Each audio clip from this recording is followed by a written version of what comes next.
The preseason AP poll does matter, and it's wrong. You are Locked On College Football with Spencer McLaughlin, your daily podcast on all things college football. Part of the Locked On Podcast Network, your team every day. Welcome, everybody, to another episode of Locked On College Football. I'm your host, Spencer McLaughlin. Thank you all so much for making this your first listen or your first view every day. It's part of the Locked On Podcast Network, your team every day, and your daily source to stay up to date with the biggest stories in this, the greatest sport on planet Earth. I don't trust Ole Miss. I have somebody coming on the show who does. That makes for good theater. And Oklahoma State, do they automatically get the bounce back just because Mike Gundy's there? We'll discuss all of that on today's show, which is brought to you by our friends over at Monarch Money. Yes, take control of your finances with Monarch Money. Use the code LOCKEDONCollege at monarchmoney.com for 50% off your first year. So, the preseason AP poll is out. Yeah. Let's just get something unbelievably clear and out of the way. Yeah, Florida, overrated. Michigan, overrated. But the contrast between the Big 12 and the SEC doesn't look good for the Big 12. It should be better. It's not egregious, but it's wrong. I talked about that with Drake Toll of Locked On Big 12. That conversation goes something like this. This is fun. The AP poll gives seven Big 12 teams, top 28 slots. If you count those first three out, Utah, Baylor, and BYU. Shehan Jayarasha pointed out the Big 10 only got 6. Well, the Big 12 a little bit deeper this year. Did you think the AP poll was fair to the Big 12 conference? Not entirely. I didn't think it was hilariously disrespectful. I agree. I didn't think it was perfect. I thought Kansas State was a touch low. I thought Texas Tech at 17? was... Yeah. Okay. I thought they were a touch low. I really like Kansas State this year. I thought Texas Tech was a touch low. Because here's the thing on the Tech factor. I also just realized something tragic. Oh, no, Drake, we have the same preseason top team in the Big 12 again. No. Stop it. Oh, no. Oh, that's Red Raiders fans. I'm so sorry. Ask Utah fans what happened last year, and they will probably tell you that Drake and I are the bane of their existence. So and Kansas and Kansas. Yeah. So anyway, just had that realization in real time. So the logic that is being applied to put Oklahoma into the top 20 is not being granted to Texas Tech, which is, I think, the biggest example and the best example of what I'm talking about with regards to where the AP poll, the preseason is flawed. The preseason AP poll. Can I try English? Really I'm so close. Which is where I think the preseason AP poll is flawed. Can I get a round of applause, please? Nicely done. So Oklahoma is a team I do actually like. I think they are an 8-win team or so in the SEC, not in the college football playoff. And I'm not going down the John Mateer rabbit hole here. So it's an inside joke. It's just a game with my buddy. It's an inside joke. You don't even get it. That's why we're not explaining it. It's an inside joke. So the logic that I think the AP voters are applying to Oklahoma is, they weren't great last year, but they kind of showed some flashes, and then they went out and had a great offseason. Tell me how that doesn't apply to Texas Tech, who had a better record last year. Oh, but the SEC. Yeah, okay. Oklahoma lost to Navy to end the season. And that isn't being considered in the Oklahoma calculation. But what is being considered is, well, Michigan was hot to end the year. And look, they beat Alabama over there. Well, hold on. Vanderbilt beat Alabama last year. Now, admittedly, that's a bowl team, but still, That's a thing that happened. Michigan's all the way up at 14. Florida's all the way up at 15, because we just forget the first half of college football seasons. Like, if you want to make the argument for the Gators and the Sooners being in the top 25, fine. I think you can make that argument. I think it's easier to do with Florida, frankly, than it is with Oklahoma, because I've seen DJ Lagway win games in the SEC at quarterback. I have not seen John Mateer take a single snap against an SEC defense. And maybe he won't. He will, but I think he can be good, just to be clear. I just don't know that 100%. Cam Ward wound up being the number 1 overall pick. Go look at his first 6 games in his first season at Washington State in the Pac-12, RIP, and his last 6 games. There were vast discrepancies there. So there can be an adjustment phase when you take that step up is all I'm saying. So those were the biggest objections I had. Florida, Oklahoma, Michigan, way too high. Texas Tech, too low.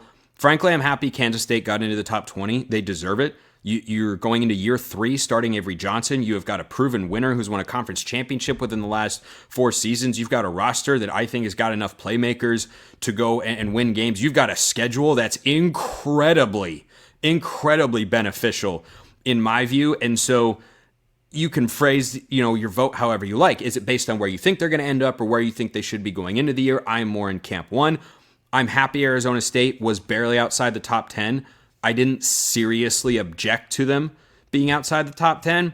They were the only reigning conference champ to not be in there, I believe, at the Power 4 level, because Clemson is in the top 10, Oregon's in the top 10, and Georgia is in the top 10, deservedly so. So if you'd like to frame that as anti-Big 12 bias, I don't know that I'd have a great argument to push back. I just think being in 11, think you're kind of splitting hairs at that point. If Arizona State were outside the top 12, I would find that to be more objectionable. Where I get a little sad is having the 3 teams, the first 3 out, when there's not a number by your name. We don't have to justify moving you up in the AP poll.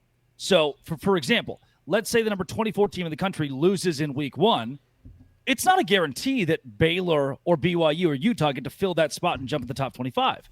If they were sitting at number 25, they do. They're not going to be bumped out. Now, automatically, because of the optic, you're starting to leapfrog people and move your way up. So it's almost like those 3 spots don't really exist that much. They don't have to. They're not set in stone. And 2, when you don't have the number by your name, but Boise State does, you don't get a ranked win for your opponent. The Big 12 doesn't get ranked wins. We're not setting ourselves up to have ranked wins. And hopefully by the time we get to conference play, we get there. But even worse, our opening conference game is a game ranked versus ranked, and the loser probably drops out of the top 25. Which is ridiculous. There's a really good chance that happens. And that's where I think the Big 12 ultimately loses in the AP poll. I think the only way it's justifiable to drop the loser of Farmageddon out of the top 25 right away is if they're trounced. If you get housed, okay, maybe we were wrong on you, but if this game comes down to a field goal that does or does not go in, are you telling me that suddenly shouldn't count as a ranked win for one of the teams and that another team should be perceptionally that much further away from being one of the 15 to 20 best teams in college football? I don't think so. And I think it's great that we have this matchup early in the year. I think if you lose a second game within the next couple weeks, okay, now you can be dropped out of the top 25 because results do need to matter. But I mean, how far are Texas or Oklahoma, or not, Ohio State? How far are Texas or Ohio State going to drop when one of those teams loses their week 1 bout, number 1 versus number 3? 2 spots. Do you think it'll be that far? Yeah. I think Texas could drop to number 3 and just swap places with Ohio State. I could see that happen. I think Texas is going to win the game, so we don't have to worry about that. But Ohio State comes in preseason number 3. If they lose to number 1, even though it's at home, yeah, maybe they go down to number 5. But should they really drop it all? If it's a close game, you lose by 14 and 20 points, different conversation. Yeah, it's maybe part of that is the whole Big 12. Part of that is the Big 12 thing. If Arizona State was number 3 preseason and lost number 1, they're going to drop more than 2 spots. Brands matter in the AP poll. Brands matter in these rankings. What you've done last year and the 5 years, 10 years prior, that goes a long way. And that's why I think the Big 12 doesn't get a fair shake, is because for every 2 or 3 years, Iowa State goes 8-4, 9-3, 10-2. They have one like they had in 2022 where they go 3-9. And then we just set ourselves back. And Kansas State goes 8-4, and you end up at 24 at best in the poll, and you set yourself back. That's not good. No, I don't think that it is. I agree with you on the brand power thing, because give me the non-SEC brand, SEC Big Ten brands that could go 6-7, 8-5, and 8-5, and be inside the top 20. Oklahoma, Florida, and Michigan. All 3 get that benefit of the doubt. I understand why. Not that I agree with it, because I don't. And again, it's not like you can't see some projection of progress for Florida and for Oklahoma or Michigan for that matter, and say, yeah, we think they're going to be better in this regard. Florida could have a nasty receiving core, really talented quarterback, who again hasn't even started yet a full season of college football. I've watched Avery Johnson do it, just to be clear. And since, wins are what kind of drive this thing as much as anything else, I think Avery Johnson is going to be able to lead Kansas State to a whole heck of a lot of wins. And I think that's the other way that the polls can get skewed at times, particularly with the AP, which does matter. Some people are basing it on who I think will be good, and some people are basing it on who deserves to be in that spot. Because if you're talking for a preseason ranking, deserving to be in that spot is based on what you did the year before. Then Oklahoma shouldn't be a top 25 team. But Oklahoma went out and had a really good offseason and got one of the best quarterbacks that moved in the portal and got a great running back from the Pac-12, RIP, and did a lot of really good things. And Deion Burks is still there. Okay, those are tangibly good moves. But I think that inconsistency is why you see some of these rankings not make sense. Why is Tech at 23 compared to Oklahoma at 18? That's too big of a gap for two programs that just did the same thing, except Texas Tech won more games last year. And had a better portal class, by the way.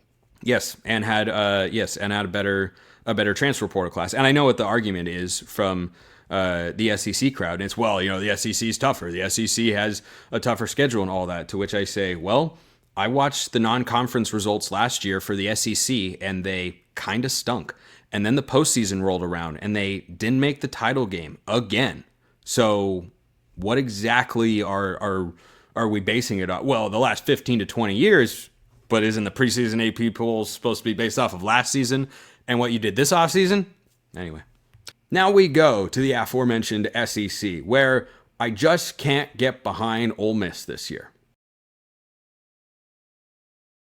First, this episode brought to you by Monarch Money. Most people can't name all their financial accounts or even what they're worth, whether it's 401ks, properties, or investments. And when you don't have the full picture, you can end up leaving money on the table. That is where Monarch Money comes in. It's an all-in-one personal finance tool that brings your entire financial life together in one clean, easy-to-use interface on your laptop or your phone. Monarch does the heavy lifting for you. You can link all your accounts in minutes, see clear data visuals, get smart categorization of your spending, and finally feel in control of your money without ever touching a spreadsheet. Do you have that one financial goal you've been trying to reach that's just been a little bit elusive? You can't quite figure out why, and you want some help getting there? Monarch Money is here to help you out with that. Don't let financial opportunities slip through the cracks. Use the code LOCKEDONCollege at monarchmoney.com in your browser for half off your first year. That's 50% off, 50%, half off. Pretty good.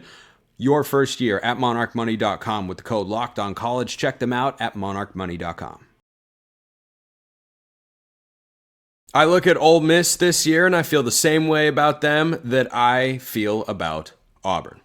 They scarred me last year, and so their record prediction is going to reflect that scarring because the roster is far too talented to perform as it did a year ago, and so trust has to be re-earned for Lane Kiffin and company. Steven Willis of Locked On Ole Miss is here to discuss.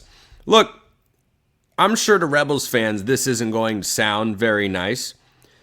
I was almost higher, but I actually landed on 7-5 for Ole Miss this year. Their win total, according to our friends at FanDuel, is 8.5. You make all the faces that you want, Steven. Lost a lot to the NFL draft. The portal class is good. I'm not forgetting about all of that. I don't know what Austin Simmons is at quarterback. I knew what Jackson Dart was going to be at quarterback. That's one of the reasons I liked Ole Miss last year. I was tempted to dislike them more, just to scorn them for what they did to me last year when they should have been a playoff team and what they did to Ole Miss fans, quite frankly. But boy, the schedule works out in a lot of ways. I would definitely pick 8-4 before I pick 6-6, but on as a matter of principle, I have landed on them at 7-5 for one reason in particular. So how does that record land to you? That is way low. Give me the over on that all day. I'm 10-2. That's where I'm sitting at the moment. 10-2. Ole Miss fans should all be very happy about this team. This is the reason, okay? Everybody says Ole Miss is going to take a step back, but they automatically take a step back. It's like they have to go down from 9-3. That was a 12-0 roster. The NFL draft shown that. Everything. They screwed up last year. So if they take a step back, they can take a step back talent-wise and still have a 10-2 roster. You mean a 10-2 season? Well, a 10-2 roster, a roster that's capable of Oh, that. I see. So are you looking at this team and saying the ceiling on it is 10-2? Because I look at the schedule, and the easy losses to pick out are the road games at Georgia and Oklahoma. And I don't think Oklahoma is a given loss necessarily. I like the Sooners. I don't love them this year, but I do like them. And so that's a game where I feel like the home team is likely going to prevail, presuming everybody is at full health. But when you say 10-2 as the ceiling for this Ole Miss team, where do you in your mind go to for, that's just going to be a loss? The two road games in the middle that you just mentioned, at Georgia and at Oklahoma. I mean, that's going to be the two games that Ole Miss might not be favored in this season. The other one is the LSU home game, but Brian Kelly has not beaten Lane Kiffin in Oxford since he's been the coach at LSU. I like Ole Miss's chances in that game. And that's the three toughest games that are on the schedule for the Rebels. The Rebels have 9 games inside the state of Mississippi. One of their 3 games out of the state of Mississippi is at Kentucky. Yes, save your jokes for later. I get them all. But when you look at the schedule and how it sets up, this is a schedule tailor-made for a run.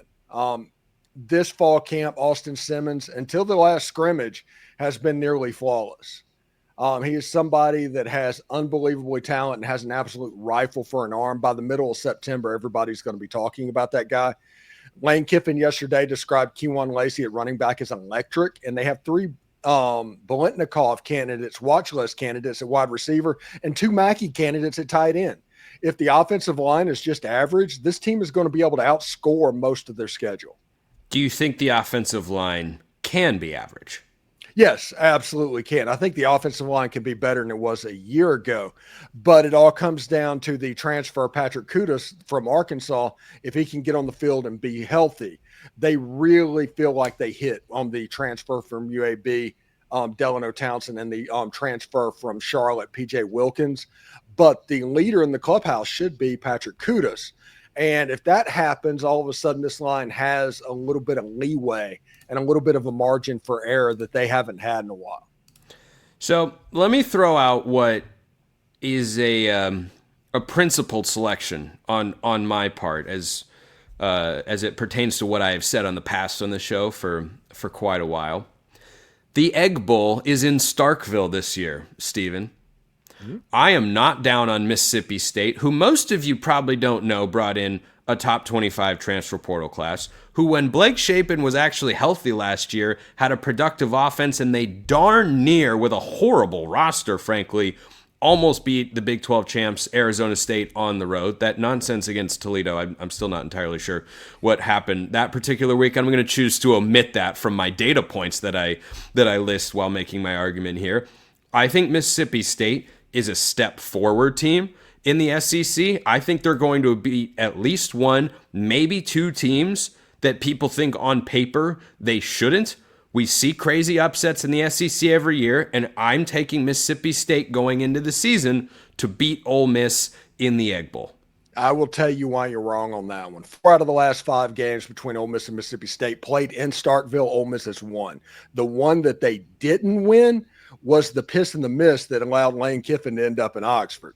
So I'm not necessarily worried about a road atmosphere in Starkville. If the season goes like I think it's going to go, they will be off in a deer stand somewhere by then anyway. But they play at Georgia, Texas, Tennessee. I think Tennessee is the game. If you're talking about the upset game, I think Tennessee is that game. Yep, I do have that one. I have Mississippi State winning that one too. Maybe it's just covering my bases, saying, I'll pick this one and this one, knowing they'll get there eventually. Because I just think that the numbers they put up, and Blake Shapen's not a great quarterback by any stretch of the imagination, But is he incompetent? No. And he looked a whole heck of a lot better when he had Jeff Lebby as his head coach. I think they've brought in some more talent.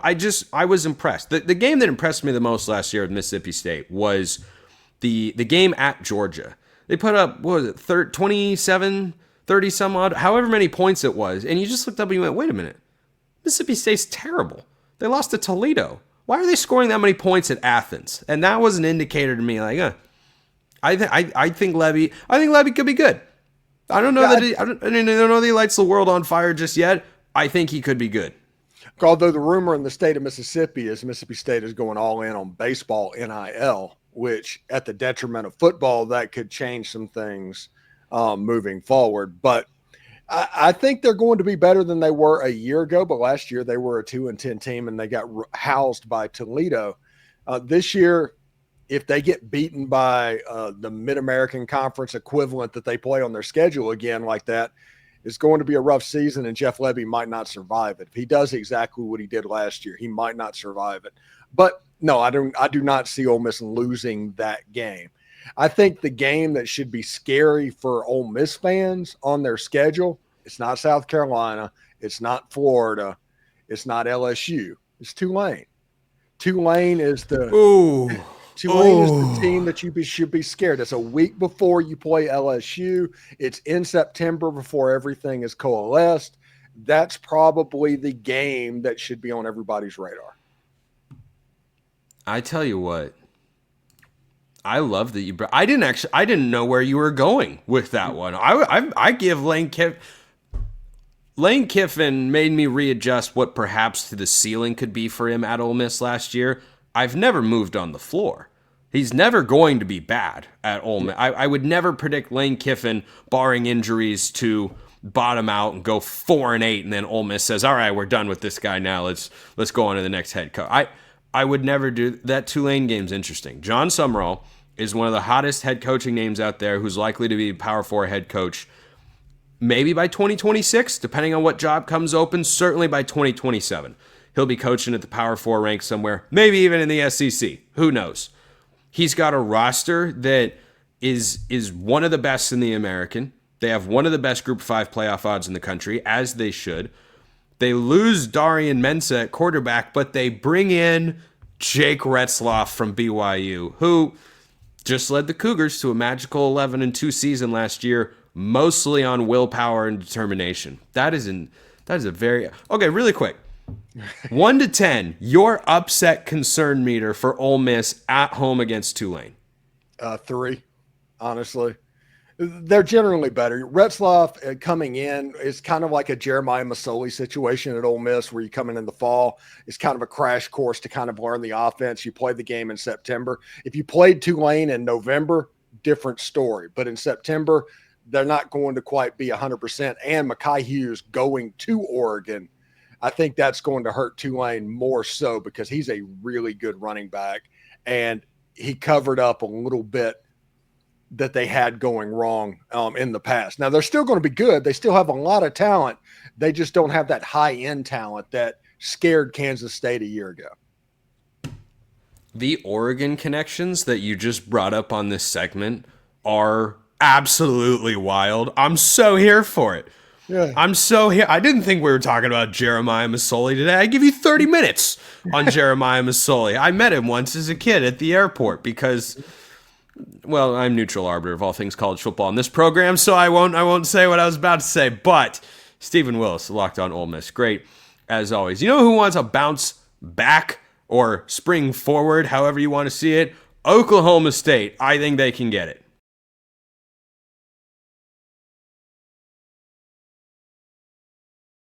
Those in Stillwater are looking for a bounce back. Are they actually going to get it? That might depend on who you ask and what you categorize as a bounce back. Cody Stovall, Locked On Oklahoma State, is here. What would you describe as a successful bounce back season for the Cowboys this year? Well, I think anytime you go 3-9, I think an acceptable barometer for success is going to be like 7 wins, especially when you have 7 home games. Coming into this previous season, since 2020, Mike Gundy was 23-3 at home. I think that this 7 home games is going to be very beneficial to Oklahoma State. I think you can liken this to 2023. Again, Oklahoma State had 7 home games. They were able to take care of the home schedule to set themselves up for a Big 12 championship draw against Texas. Obviously, that didn't go in our favor, but I feel like this schedule does set up fairly comparably. We don't play BYU. We don't play Arizona State. We don't play TCU. We don't play WV. So I do think that the trap games, if you will call them that, are likely going to be at home. Baylor's at home. Kansas State's at home. Iowa State's at home. The biggest tests on the road are going to be Oregon and Texas Tech.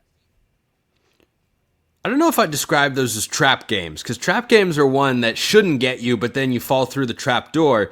Okay, the teams you listed are ones I have in the top third of the Big 12 power rankings going into this season. So I think the start, aside from traveling to Autzen Stadium, which I don't think is going to be a win for Oklahoma State, the back half is where I get concerned, because the end of the season, after the home game against Cincinnati, you've got 3 of your final 5 on the road, and the only 2 games you have at home are against 2 teams that I have inside the top 4 of the Big 12 power rankings this year. They go at Texas Tech, at Kansas, then play Kansas State at home, at UCF, that'll be a win, and then Iowa State. So to me, Cody, this is really all about the front half of the schedule and getting off to a good start. If you put Oregon down as a loss, the games that I look at as Oklahoma State, and I think they will, to make a bowl game, have to split Baylor and at Arizona. Now, I'm not bullish on Arizona. Nobody really is. I think they could be better than they were last year, and anytime you go on the road in the Big 12, wild things can indeed happen. If that results in a split, I think Oklahoma State goes over their win total of 5.5, makes a bowl game. Maybe they find a way to 7, but I'd put them right there at 6-6. But Baylor is a good team.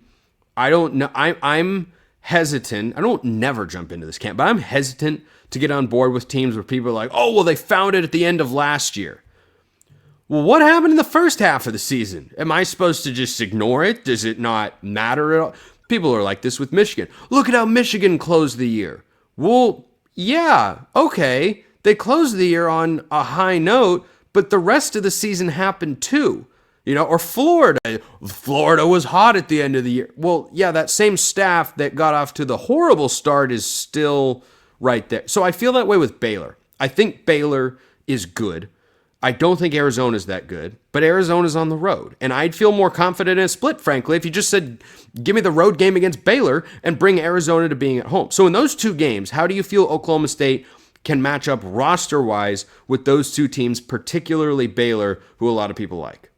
I feel like we will be significantly more aggressive than Baylor from a violence tendency perspective, and I think that's something that could potentially put them on the heels. It being a home naturally is beneficial, and we still have some get back, right? They did beat us in 2021, the Big 12 championship game, which is something that we've never been able to completely live down. And I think whenever you look at the latter half of this Big 12 season for Baylor in particular, yeah, they looked really, really good. But at the same point in time, they just lost their running backs, Pendergrass, who rushed for over 700 yards this previous season. So they're not exactly going to be entering the season with a full bill of health. Secondarily, I firmly believe in this defense. I think when you go back and look what Todd Grantham did at Florida, even in Alabama, and even with his stops in Mississippi State, he's a very aggressive coach, right? So there's going to be a lot of blitzes, but they're going to be pretty layered. There's going to be different checks and different balancing systems that Oklahoma State can exploit against Baylor to get a dub. I think Arizona, they do have Noah Fafita, but outside of that, I don't think they were super aggressive in the portal. Therefore, I don't see that as much of a difficult game, to be completely honest with you. I never sleep on road games in this league, Cody. That's fair. Oklahoma State should know. Arkansas came to Stillwater last year, and Oklahoma State wasn't good. Guess what? They still lost. They're in the almighty SEC. So the other reason that I'm hesitant, I'm not hesitating on my love for Utah to bounce back, because I see a lot of similarities between these 2 programs. You have got 2 of the longest tenured head coaches in college football that for one reason or another had uncharacteristically bad seasons a year ago. I didn't think Oklahoma State would be good. I did not think they would go 3-9. I think I had them about 5-7, 6-6. And for them to do that was surprising. For Utah to miss a bowl game, even with the quarterback injuries, was a bit surprising. But Utah has stabilized the quarterback position, I know what I'm getting there. I can't say that about Oklahoma State. And Mike Gundy's one of the best coaches in all of college football. He's shown that over the last couple of decades. And so I want to say, oh, this is, rubber band snapping back into place. 8-4 is likely, 10-2 possible. But I don't know what's going on at quarterback. So what do you feel, or how do you feel about that situation? See, you say you have an understanding of what Utah's going to be at quarterback, but I think if you look no further than Baylor this previous season, they had DeQuan Finn coming over from Toledo, who was absolutely shattering Toledo records. And everybody assumed that DeQuan Finn was going to be the next big thing in Waco. Obviously, that didn't happen. I think you can look at Devin Dampier and consider them fairly comparable. Does that mean Utah's going to go backwards? Likely not. But you claim that they have an understanding of what they're doing at quarterback as opposed to Oklahoma State. We do have Zane Flores, and Zane Flores has been the heir apparent to Spencer Sanders for a very long time. He ran into some injuries last year, which obviously, kind of halted his production on the field. So it's going to be a trial by fire. I get it, but I think we firmly believe in Zane Flores. If we wouldn't have believed in Zane Flores, we'd still have Garrett Rangel and Milwaukee Smith at Oklahoma State. Secondarily, Haas Haney is an X factor. I covered some of the speed that Oklahoma State has, and a lot of it starts and ends with Haas Haney. Haas Haney's the second fastest player on the team at Oklahoma State. He's going to be one of the fastest quarterbacks in America by a significant amount. And I think that versatility at that position is why I'm pretty confident in the Cowboys' system. With two quarterbacks, they say that, you don't have one if you have two. I disagree, and I think the season's going to show that. Yeah, hold on, Spencer. I'm not crazy about it. I'm just saying I'm not crazy about two quarterbacks. I'm not wild. Typically, you're playing a secondary quarterback because you don't think the first one can excel throughout the course of the game. Oklahoma State's in a little bit of a different predicament. We're playing the backup quarterback because he's faster than 90% of the wide receivers in America. That versatility is going to make him a weapon as opposed to just a traditional QB2 coming in the game. Okay. That's that. I don't hate the Wildcat sort of situation. It sounds like that's more what it is rather than we're going to give this guy a drive, then this guy a drive, and go back and forth like that. That's what I really do oppose. By the way, while I have you here, and before I ask you what you think Oklahoma State's record will be, did you know that Oklahoma State legend Deshaun Stribling is still playing college football? Correct. Yes, I saw him in our top 100. Yeah, I saw that the other day, and I didn't do a triple take. I did a sextuple take because I couldn't believe that, and yet he was on the Mike Leach, R.I.P., Washington State teams. Yes. Okay. Yes. He was on those teams, and he's still around. Like I was legitimately shocked the other day. I did not know that, and now I know that. And since you were here, I couldn't not bring that up. So I land 6-6 for Oklahoma State. This is not an over/under. I would encourage anybody to hammer because I think they're going to be right on the line because of the back half of the schedule being so difficult. What is your record prediction for the Cowboys this year? Well, see, this is almost a lose-lose, right? Because if you go too high, people say you're punch drunk on the offseason. If you go too low, people say that you're just not paying attention and you haven't done enough research. If you split the middle, people say that you're a homer that's not willing to take risks. So I'm going to take a risk here. I firmly believe that the Cowboys can definitely win at least 8. 8-4 seems to be pretty comfortable. I think 9-3 is a possibility. And yes, we obviously will likely lose to Oregon, but I don't care what the spread is, Spencer. We're going to beat the spread.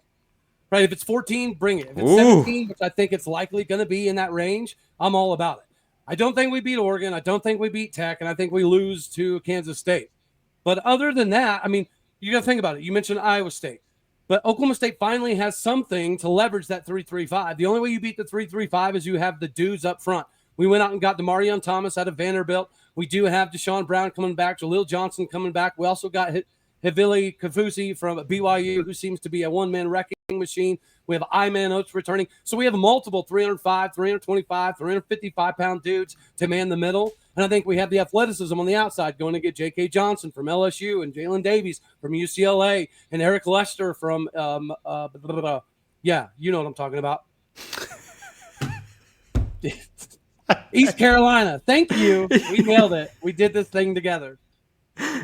But, yeah, I think the speed and how was I possibly supposed to get that? I put you to the test. You got almost had it. I knew you almost had it. Look, I can get some deep transfer portal polls. Jalen Davies, one-time Oregon Duck, by the way, solid player in the secondary. That's a sneaky nice pickup. The East Carolina man, aside from Jake Garcia going to Michigan, I don't have my East Carolina Pirates football transfers memorized, but you know what? I will get on it. Cody Stovall, Locked On Oklahoma State, never short on confidence. And look, whether you agree with him or not, I guess you got to admire that. Appreciate everyone listening. I'll see you next time. Until then, hope you all have a wonderful rest of your day.